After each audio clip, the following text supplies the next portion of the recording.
Hello, everybody out there in Rumble X and YouTube land. Welcome back to Diego Knows. I, of course, am Diego, and today we're going to talk some more about Outlander, the TV show that started in 2014 and looks like season 8 is about to come out next year.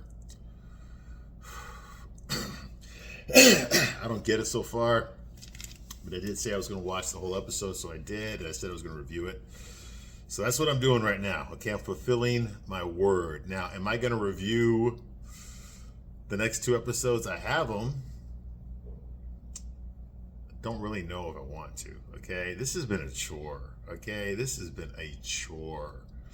Okay, and it's not because the show just completely sucks. Okay, you can't get all that from one episode, but the first episode, the pilot sets the tone of the show. It establishes what the rules are, okay? This is what's going to happen. This is the way we view the world. This is the way we view society. This is the way we view the way people treat each other, okay? So you're going to get it in the first episode. So if like in, the 5th episode or 9th episode, you're like, wait a minute, that's not right. There's no way in hell, like, these men would put up with a woman talking to them like that. Not back then. The rebuttal to that is going to be like, well, if you'd watched the first episode, you would have seen that they tolerate a woman talking to them like that. So what the hell's your problem? You see what I mean? And so it's establishing the groundwork here. Okay, the foundation, if you will, for what's to come. Okay, we're establishing that she's a boss bitch, that Claire is a boss bitch, that she don't need no man. She's completely independent. She has high self-esteem. Okay, the only thing that's wrong with her is that she's missing something in her life and she can't put her finger on it. She feels unfulfilled. Okay, I guess helping all those wounded soldiers in World War II as a nurse. Okay, as a field nurse, no less. She was out there, in the trenches with the soldiers, getting blood on her, sticking her hands inside people's bodies, trying to save their lives. Okay, yes, she was a part of that. Okay, and rather than being grateful that she herself did not get injured or taken captive or murdered, okay, during the war, she, as soon as the war is over, she just wants to, she wants to daydream about how unfulfilled her life is. Her husband also survived the war. Okay, intact with all of his limbs and everything, and she's not even that grateful for that either. Okay, now I can understand this is 2014. That would make sense. Okay, all TV shows are that way. Okay, women don't need men for anything. It's the men that need women for everything. They can't even wipe their own ass without a woman giving them permission, or a woman telling them that they're pretty and that everything's going to be okay and that I still love you and all that kind of crap while she's fucking Big Dick Richie behind his back. No, that makes sense for 2014, but this show is supposed to take place in 1945, when behavior like that would not have been acceptable. Okay, in 1945, women were shamed. Okay, they were shamed for doing things like that. Okay, and it's just not it's not realistic to me. Okay, society would have had a problem with her. Okay, in 1945, but then what happens? She goes back to 1743, and not only that, it turns out that these raw meat eating, Highlanders that live off the land, that constantly get drunk on scotch that they take with them, that are constantly being shot at by the British soldiers, that have to resort to hand-to-hand combat against trained military, soldiers with firearms. Okay, they have to live in the woods. They have to ride their horses, in fucking 20 below zero, through thunderstorms and everything. They have no knowledge of hygiene, okay, or current medical protocol for injuries.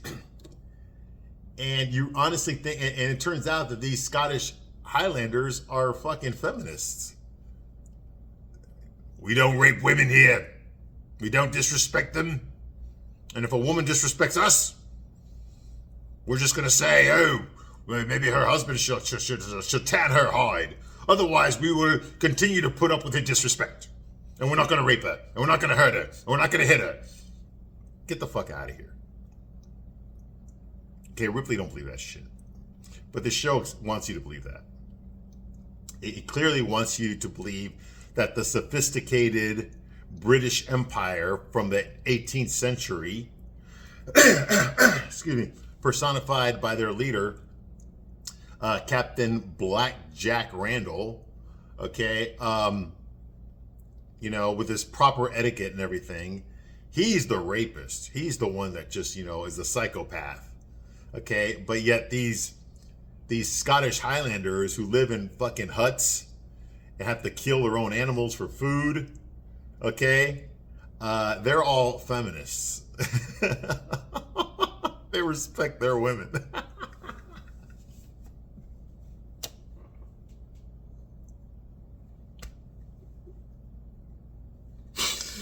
Oh my God, do you understand? Okay, I'm a straight guy. I got no dog in this fight, okay? I review chick flicks. Okay, the only reason I'm reviewing this show is because some women in my life, more than one, yes, told me that I need to give the show a chance, okay? Because they know I review chick stuff here, okay? So fine, I had no desire to watch this show. This show was not made for me. Clearly it's not made for me, but it was made for human beings.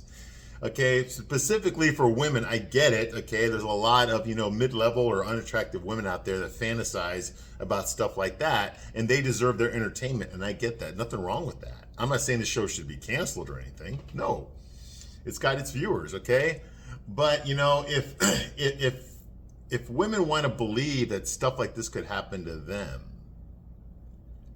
then it's got to have some sort of verisimilitude. It's got to have some sort of reality. Okay? You got to make it start off with the real world. It has to start off in the real world and then slowly start sprinkling the supernatural elements into it. Okay? So by the time you get to the fantastical stuff, you've bought into it already because you've bought into everything else that came before it. You see what I mean? This show does a terrible job at that because it asks you to assume all these givens. Okay? And I can't do that because the givens, the presumptions are stupid.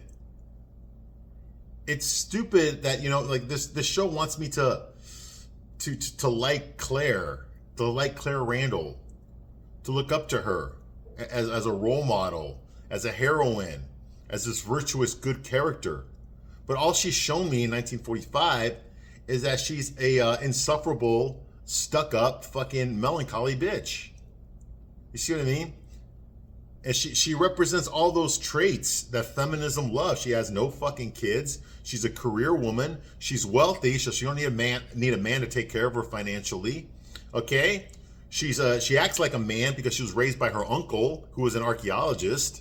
She's smoking cigarettes when she's like 12 years old. Okay? She's, you know, dressed like a boy, getting into the nitty-gritty, digging ditches and shit like a boy would. Okay? And then she's a nurse on top of that, talking shit to men, talking shit to soldiers that are out there, you know, getting shot at, getting wounded that she has to treat. And she's talking to them like she's above them. You know, like, what the fuck? You're not the one that just got shot 3 times in the fucking arm. Okay? He is. But you're going to talk down to him and call him an idiot? For foolishly rushing into the battlefield? Without checking first, and now she's got to clean up his mess? Do you understand the attitude that she's got? That insufferable entitlement? Okay, that's who she is. Why the fuck do I give a shit about a woman like that? What kind of a man would fall in love with a woman like that? Okay, like Frank Randall, her husband. Why is he in love with her? Okay, we don't even know. The best that we can do here is that he's in love with her because he doesn't feel he can get better than her. He doesn't feel that another woman would love him as much as she does. And buddy, she ain't love you that much. Okay? But that's the only thing I can think of is that he doesn't feel he can do better, so he's going to try to make it work with her. Clearly, she feels that she can do better than him. So the whole premise of the show, for her to go back in time and fall in love with another guy, well, of course that's going to happen. She ain't exactly happy in 1945 because everything's not perfect for her. She has no sense of gratitude. She has a sense of entitlement. Okay? And how am I supposed to sympathize with a woman like that? Now, maybe she has a character arc. Maybe like she goes back in time and she realizes how selfish she was. She realized how entitled she was. Okay? And how privileged she was before. And now she's going to try to make some changes. Maybe that's what's going to happen. Okay? But I need some hope of that in the first episode. Otherwise, I'm not going to, I'm not going to want to continue. Because basically the show's telling me this is who she is and you just better accept it. Because she ain't going to change for no man. You see what I mean? And why the fuck would I care about a woman like that? You see, I don't even like her. She has no humility. You understand? She has no humility. Her beta male limp dick soy boy husband has humility. Okay?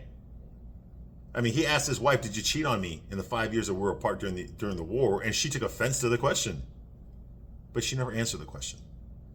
And then he's begging her to forgive him for even asking the question, which is ridiculous. Which is ridiculous. Of course a husband wants to know if his wife fucked another guy during the war. And wouldn't it make sense that she would want to know if her husband fucked another woman or more than one woman during the war when they were separated? But she never even asked the question because it never even occurred to her. You see, that's what the show is telling you right here. This isn't about equality at all. This isn't showing, okay, well, the husband's needs are important and the woman's needs are, no, only the woman's needs are important here. Okay? And I bet until I brought it up, not one of you even thought of that. Not one of you that were watching this, that love this show, even thought about that in the first episode, did you? Why didn't she ask him if he cheated? Because you all knew that he didn't. And you knew that because you've seen her husband. You knew he was pathetic. You knew he was not what women would find attractive. Fuck his education and fuck his nice clothes and all that kind of stuff, okay? He wasn't very masculine. So that right there, you wrote him off. Oh, she's married to this guy? Well, he's a nice guy. He doesn't exactly get my pussy wet or nothing. You see what I mean? That's why you never asked the question. And that was done on purpose. Okay? That was done on purpose. I can understand why she doesn't love him. What I don't understand is why the fuck she married him in the first place. So why should I care? What did she see in him that was so wonderful that she wanted to spend the rest of her life with him? And now 5 years later, the war has changed her. And now she doesn't see those things in him anymore. And it turns her off. What happened? We don't know. We don't know. And we're not going to know. Because she goes to 1743 in the first episode. So it's not like she can work on her marriage. You see what I mean? And to me, that's just like that. That's bad storytelling. I get it. The real story is her romance with Jamie in the 18th century. I get that, okay? But if you want me to care about her, let's see. If you want me to know what kind of a partner she is, what kind of a wife she is, okay? Here you are giving it to us on a silver platter in the first episode, and you're not telling me anything that would make me want her to be happy. You see what I mean? That's the problem. That's the problem I have with this show. If she's shown just a little bit of humility, just a little bit, okay, maybe I don't do everything the right way. Maybe it's not nice to reprimand, wounded soldiers when they're screaming in pain. Maybe it's not right for me to tell these big, strong, brutal savage men to go fuck off. Okay, maybe that might get me hurt, so I ain't gonna do it. You see what I mean? Or talking shit to a fucking armed military officer. You see what I mean? No, she has to have, her attitude needs to be expressed. She ain't gonna take shit from no man. Okay? And even though today in 2025, or even when the show came out in 2014, I'm not saying it was tolerated, but when women act that way, men tend to just leave the room because they don't want to put up with that. They're not going to hit her or fucking rape her or anything like that. No. They're not going to beat the shit out of her or kill her. No, that's not going to happen anymore, okay? Because it's 2014. A guy will just be like, all right, I'm done talking to you. And he ain't going to say that. He's going to walk away. That's what happens, okay? When men are around a fucking bitch. We don't pick fights with them back. We don't fucking hit them. We don't, none of that. We just, all right. That attitude shuts us down. We're going to go away, okay? And I've been in the military. If I had a female corpsman or something, if I got shot, and she was fucking yelling at me for being a dumbass, for walking in front of the machine gun or some shit like that, her supervisor would have told her, hey, you don't talk to that soldier that way. You don't talk to that Marine that way. Okay? He's in fucking pain right now. And she would have been reprimanded. That's in the modern era. Okay? In the 1945, probably less so. Because you got to remember, the media of the 1940s, okay, was not like it is today. Okay, the media censored a lot of shit back then. You couldn't see naked women in a movie. Okay, you couldn't say fuck in a movie back then, even though people said it in real life. Okay, you couldn't dude, there was a lot of things that weren't allowed in movies. So if you're watching a lot of movies and stuff, because TV hadn't come out yet, if you're watching a lot of movies or reading a lot of fiction, okay, those were censored too. You couldn't show cunnilingus or something. You couldn't have that in a fucking romance novel from 1943. Okay, you couldn't have that in there. That's considered profanity. Okay, you see what I mean? That was illegal. You see what I mean? And so a girl growing up, she's not going to be exposed to all that shit. It's not easy for her to see all that shit. Okay? It's not at the touch of a button on her phone or nothing like that. Okay? In 1945. You see what I mean? So she wouldn't necessarily want to be like a Kim Kardashian. Okay, in 1945, because the Kim Kardashians were fucking pretty much shunned from society back then, okay? You see what I mean? It wasn't shown across the media all the time. You understand what I'm saying? I mean, there were Kim Kardashians back then, okay? I mean, there's a lot of women that were fucking everybody, okay? But the studios kept that shit private. They hired people to make sure that the media didn't get it. The media only got leaked certain information about celebrities. The studios went out of their way to protect their celebrities, because celebrities were their moneymakers, to protect their images, so they could keep the illusion alive that these celebrities are good people, so you'll keep seeing their movies and making the studios more money. Okay, it's not that way anymore. You see what I mean? Okay, and it sure as hell would not have been tolerated in the 1700s. Fuck no. All right, let's get to this fucking episode here. Where we left off last time, we're still in 1945. Okay, Randall, what the hell? Frank Randall, her husband, Claire's husband, Frank Randall, they're on a second honeymoon, okay, and they go to the Highlands of Scotland, okay, to go touring. They want to tour old castles and old landmarks and shit like that, because his ancestors were from there. Okay, Frank's ancestor was Black Jack Randall, who we meet later on in this episode, who looks exactly like him. What are the coincidences of that? Okay, and they're having sex, and during their bedroom talk, he decides she decides that she wants to go visit these rocks, these stones that she saw, okay, that she heard about, okay, at Cray na Dun. That's the name of the place, Cray na Dun, with these big, kind of like Stonehenge, but the rocks aren't that big. All right, so they go over there. They go there in the middle of the night, okay, before the crack of dawn, okay, to this place, Cray na Dun. And he's given her his 612th history lesson about his family and how they used to live in this area and blah, blah, blah. There was a castle they visited earlier where he ate her out. Okay, all this just sort of shit like that, okay? Okay, and some hooded women arrive, okay, with lanterns, okay? And they show up and perform some sort of a satanic ritual or some sort of pagan ritual, okay? And so Frank and Claire hide behind one of the rocks and just watch and observe these women with hoods on and lanterns. They're doing some sort of stupid ass dance. Okay, I guess it's a pagan ritual or something. And they recognize one of them. One of the ladies is Mrs. Graham. Okay, that's the woman that read Claire's palm earlier in this episode, and she was telling her future, and she read the tea leaves first, then she read her palm, and she tells, oh, according to this, okay, your pussy's like gold that no man will ever cheat on you. You're an independent, strong-willed boss bitch who don't need no man. You're tough, strong, wealthy, beautiful. Your dick is bigger than mine. Everybody loves you. You're stronger than any man. You're smarter than any man. Okay, basically that's what the palm reading was. Okay, so Mrs. Graham is there. Claire is fascinated, but has a feeling that she is unwelcome here. Okay, so she kind of feels like, oh my God, we're disturbing them. Okay, so the witches, they do their whole stupid ass little Cirque du Soleil dance, whatever, and then the sun comes up. Okay, when the sun comes up, the women start to leave. Okay, they start to walk away. Claire and Frank are still creeping in behind the bushes there. Okay, so once the women leave, they start exploring everything in the sunlight now. Okay, and Claire notices some blue flowers there by the stones, and she's fascinated with botany. That's her hobby, is she studies plants to try to find out what their medicinal value is, because like I said, she was a nurse in World War II. So she studies plants as far as making medicine out of it and stuff like that. All right? Okay, so that's going on here. Okay, in the daylight, they inspect the large stones. One of the witches says she's coming back, though. They overhear her, you know, so they decide to go hide again because one witch is coming back to the stones. Okay, and she comes back and they hide and they watch her, and she just like sits on a tree, on a tree trunk, and it's a young woman. She just sits there and waits.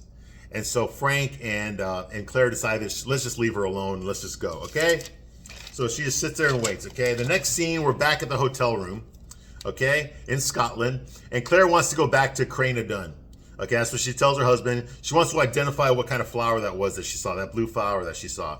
Okay, and Frank tells her, I can't go. I got to go talk to Reverend what's-his-name so we can talk some more about my family ancestry and shit like that, okay? So he decides to let her go by herself, all right? And so they say they love each other real quickly. Okay, and they give each other a hug. All this is done in slow motion. Okay, 2 kisses in slow motion is what they give each other, okay? And obviously the reason they do the slow motion is this is telling you, the audience, that they're probably never going to see each other again, okay? Something's about to happen now that involves the fortune-telling woman, okay? The fortune that she read her, okay? So that's obvious, okay? Obviously it's the last time they're going to see each other, okay? So she goes back to Cranadun alone, wearing her white gown or whatever the fuck it is. Okay, and she walks around the stones and she picks those blue flowers that she saw. All of a sudden the wind starts rising up, okay, and she goes up to one of the stones and touches it with her hands. Boom, blackout. And then we get a monologue of her. And she's recounting a time when she had fallen asleep in a car, in the backseat of a car. She said like the vibration of the wheels moving and stuff like lulled her to sleep. And then she immediately woke up when the car started spinning around. Because apparently the driver had fucked something up and the car ended up crashing. So she remembers that. She remembers that feeling of falling asleep inside of a moving vehicle and waking up when the car that she's in is swerving around and then it crashes, okay? So she said like, okay, that experience is nothing compared to what I'm experiencing right now. So boom, now she wakes up, okay, and she's in the same place, but the foliage is different. The trees are all different. The bushes are all different, okay? And the car where she parked it is gone. Okay, so she walks around in her regular clothes, whatever. Okay, and she sees British troops in the distance. Okay, they're dressed like in the 1700s, like back during the Revolutionary War. Okay, the redcoats that you've seen. Okay, during the American Revolution, they're dressed like that. Okay, so she's all freaked out. They're firing actual muskets. She can hear the gunfire. Okay, and she thinks that she's maybe on the set of some fucking bullshit feminist historical romance fantasy that's streaming, okay, on Stars. But then she's like, oh no, wait a minute, that can't be it. And then she runs away. She runs and she falls down and she sees all these Highlanders there that are shooting back at the British soldiers, okay, and fleeing. They're running away. They're running for their lives. They're turning around to fire and then they keep running, okay. A British officer shoots at her. So now she's fucking freaked out and she starts running away. And now we get this fucking Scottish bagpipe music. Okay, like that kind of a shit, right? Okay, think the fucking remember in Titanic when Leo DiCaprio and Kate Winslet were down there with like the poor people. Remember that music they were dancing to? Okay, yeah, think of that. Okay, that's what we're listening to now. That's what I'm forced to listen to while watching this episode. Okay, she runs into her husband Frank, who's by some stream there. I don't know what he's doing there, but he's there by a stream. It's her husband Frank, but he's got a long fucking brown-haired wig on now. Okay? And he's dressed like a fucking officer in the 1700 British Army.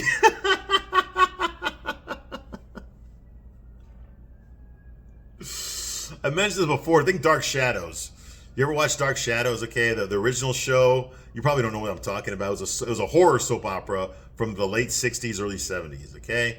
And it had a very low budget. It was about a vampire named Barnabas Collins, whatever. Everybody's fucking each other. But anyway, there was some time travel on that show, okay? Barnabas was a 200-year-old vampire. So now it's like 1970, okay? And they do a story arc where a character from 1970 goes back in time to the 1700s. And she meets Barnabas again, played by the same actor, no shit, but he's not a vampire yet. Okay, so he's still human.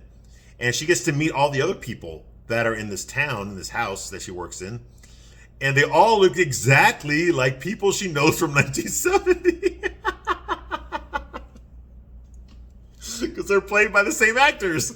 Okay, you see what I mean? Okay, that's what this show's doing. Right? So the character of Frank Randall is nowhere near as important as his ancestor is. His ancestor, Black Jack Randall, is going to be, I'm pretty sure he's going to be the main antagonist throughout the show. Anyway, he's there. At first, she thinks that's her husband, Frank, and then she realizes it's not because this guy's too masculine to be Frank. Okay? You know, okay, and he tells her his name is Jonathan Black Jack Randall at your service. Right? He's the captain of some English company of soldiers, a dragoon, whatever they did. Anyway, so he puts a sword to her neck when she tries to run and tells him that she's the wife. She tells him that she's the wife of a school teacher named Frank Beauchamp. So that's the alias. That is the alias that Claire uses from this first episode. She doesn't want anyone to know her real name. At this time, she's not really sure what's happened, but she thinks she's probably going to be kidnapped here. Okay? And if so, she doesn't want to put her husband Frank in danger by revealing her real name. So she's using an alias. Okay? An alias. Okay? Frank, so that they don't find her husband. Okay? Of course, Black Jack does not believe her. And he tells her he's a very impatient man. You know? And she calls him a bastard and spits on him because he gets too close to her face. So John says, oh, the speech of a lady, but the language of a whore. I choose the whore. And then he starts taking off her clothes by force. So obviously we know where this is going. Okay, he tries to rape her, but all of a sudden he gets saved by Captain Save-A-Ho, who is some Highlander. Okay, a Scottish Highlander jumps up there, knocks out Captain Black Jack Randall. Does not kill him. Why does he not kill him? Makes no fucking sense at all. I mean, this is the leader of the army that's trying to kill all of your friends, right? But you don't kill him. You just knock him out. Okay, what kind of fucking military strategy is that? Anyway, so, and then he tells her, he speaks Gaelic though, so she doesn't understand what he's saying. But he's motioning to her like, go, we got to go right now. Come with me. Follow me right now. Go. You know, and it's better than sticking around waiting for Black Jack Randall to wake up and finish raping her. She goes off with this fucking smelly, dirty fucking Highlander who doesn't speak English, all right? And he hides her from the British troops. And then, guess what happens? He knocks her out and rapes her. No, that does not happen, but it would have been a lot more believable, okay? You got to realize this is the 1740s, okay? And Claire... Not only are her legs shaved, okay, but she's wearing perfume from 1945, okay? Clearly she bathed and showered or whatever, okay? Her hair is clean, okay? She smells good, okay? She's decent looking. And you're going to tell me that these troglodyte soldiers are not going to rape her? Okay, Captain Randall is a fucking British officer. And he was going to rape her, okay? And he's supposed to be a gentleman. So you can't tell me that she would not have been raped. She most definitely would have, okay? But the show doesn't want to tell you that. The show doesn't want to go there, okay? Because they want you to sympathize with the Highlanders, not with the stuffy British officers, okay? That's the patriarchy. You see what I mean? They want you to sympathize with the Gaelic-speaking Highlanders, the Scottish. They're the good guys. They're the salt of the earth, okay? Whereas the British officers are all fucking capitalists and shit, you know, working for the king, evil. Okay, you see what I mean? See the narrative they're trying to push here? The Highlanders are good, the British are bad. All right, so she wakes up on a horse, okay, with this stinky guy, stinky Captain Save-A-Ho, okay, and she's being taken to a village, okay, and she's put into this room with a bunch of dirty, smelly Highlanders that are all speaking Gaelic, okay, which, like I said, she does not understand the language. Okay, one man does speak English though, okay, and that guy ends up being the leader of this troop, and his name is Dougal. Dougal. All right? She identifies herself to them as Claire Beauchamp, once again using an alias, in case they try to hold her for ransom, okay, against Frank, her husband, okay? So Claire claims that she is not a whore, yeah, right, Okay, you don't take a historical narrative, okay, like this, and then inject it with 2014 feminist progressive ideologies. And then expect us to believe that she wasn't sex positive, okay, before this ever happened to her. Give me a fucking break, okay? Okay, remember, she never answered the question if she had ever cheated on her husband earlier in this episode. So they called her a whore, okay? And she's telling I'm not some whore. Okay, well, she probably is, because I'm pretty sure she did cheat on her husband, okay? But this show wants you to think that progressive feminist ideology from 2014, this sex-positive ideology, which only applies to women, by the way, not men. This sex-positive ideology, feminist empowerment ideology, okay, is stronger, okay, than the fucking 18th century fucking Highlanders, okay, and their toxic masculinity. And we're just supposed to believe that. Okay. Dougal states that he is a male feminist, so he orders the men to not hurt her and definitely do not rape her. In fact, they need to fucking check her nails, okay, check her email, okay, get her some fucking Starbucks and shit and a foot fucking massage, all right? And then book a day at the fucking Ultra Beauty Spa for her fucking ass, because that's what she deserves, because she's a woman. That's what Dougal says. That's what he tells the other fucking Highlanders to do. All right? All right. Captain Savaho states that Claire is a progressive feminist boss bitch who don't need no man, so she's definitely not a whore. You see what I mean? We even got a male feminist defending her against that accusation. Okay? Because that's what happens in real life, isn't it, ladies? Right? Right? Okay. Claire can't risk escaping because she doesn't know where the fuck she is. Okay, so she's not going to try to escape. But if she did try, she would easily do it. Okay, because these men are all fucking stupid. Because all men are fucking stupid. Especially next to Claire. All right, the men are concerned about an injured Klansman named Jamie. Uh-oh, here's the fucking love interest for the show. Jamie, okay, and they're giving him alcohol because he's in a lot of pain. Apparently, his right shoulder is dislocated. And these guys don't really know what the fuck to do. So they're thinking they're going to have to chop off his arm. They don't know how to put the fucking arm back in the socket, in the shoulder socket, okay? So they're about like, okay, give him a whole bunch of fucking scotch, and then we're just going to fucking cut off his arm to stop the pain that he's going through, all right? Okay, so that's what they're doing, okay? Of course, Claire, being a nurse, screams at them to stop. She rushes to stop them because they're doing it wrong. Or maybe they're trying to pop in his, I don't know. Maybe they're not trying to cut off his arm. Maybe they're trying to pop in his shoulder, but they don't know what the fuck they're doing, okay? Because they've never been trained by the Red Cross like she has, okay? So she rushes to stop them because they're doing it wrong, okay? She pops his shoulder, successfully pops his shoulder back in place, back in the socket, and then she starts ordering the men, okay? Start ordering the men to get her supplies so that she can make a sling for his arm. Okay, and they balk at taking orders from a woman. They're not really used to that, and they don't like it. Okay, but Dougal, because Dougal, their leader, is a male feminist, okay? He hits all the fucking DEI check boxes. He's trying to make up for the fact that he's white. Okay, he orders them to obey her. Because that's what would happen in 1743. Okay, all right, I'm losing my shit now. I'm going to stop my review right here, but I will be back to continue my review of this episode, and maybe I won't do any more on this fucking show.